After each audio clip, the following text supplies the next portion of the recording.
On the last day of the Week of Prayer for Christian Unity, Pope Francis met with members of the Pan-Ukrainian Council of Churches and religious organizations.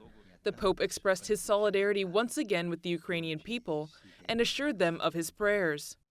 Non abbiate dubbio, io prego per voi.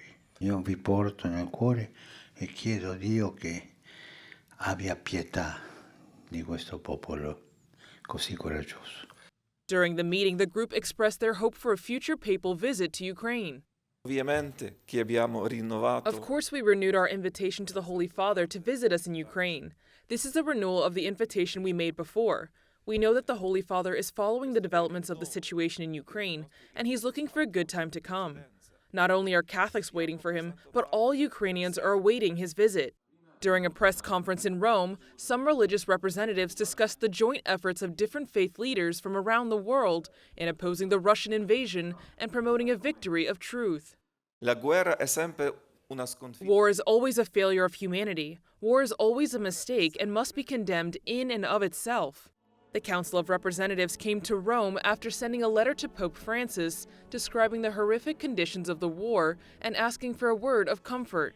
They also participated in Vespers for the closing ceremony of the Week of Prayer for Christian Unity. The Metropolitan Archbishop of Lviv explained that Pope Francis's words and actions since the outbreak of the war last year have made an impact on the people of Ukraine. We know that there are not a lot of Catholics in Ukraine. The majority are Orthodox who don't really understand the role of the Pope or his position. And that's why it was maybe more difficult for them.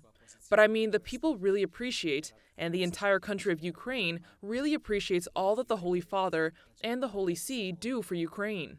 Established in 1996, the Pan-Ukrainian Council includes representatives from 15 churches and religious organizations and one interfaith organization.